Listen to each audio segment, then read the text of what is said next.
সরকারি কর্মসংস্থানের ক্ষেত্রে আমরা স্বচ্ছতার সঙ্গে চলব, সুপারিশে এবং খাতা বদল করে এই যে চাকরির দুর্নীতি হয়েছে এটা অতীত হিসাবে ভেবে নেন।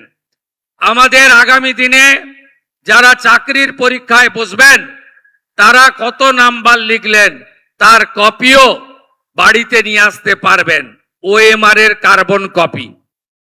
আগে মৌখিক পরীক্ষায় বেশি নম্বর ছিল, আমরা মৌখিকের নাম্বারও কমিয়ে দেব, একাডেমিকের নাম্বারও বিবেচনায় আনব এবং আজকে SC ST প্রকৃত OBC এবং EWS বা দিব্যাঙ্গ যারা বঞ্চিত হয়েছেন আগের সরকারের আমলে, আমরা 100% রোস্টার মেনে তফসিলি জাতি উপজাতি, আমাদের প্রকৃত OBC, দিব্যাঙ্গজন এবং অর্থনৈতিকভাবে উইকার যারা EWS তাদের সংরক্ষণ যথাযথভাবে দেব কর্মসংস্থানের ক্ষেত্রে।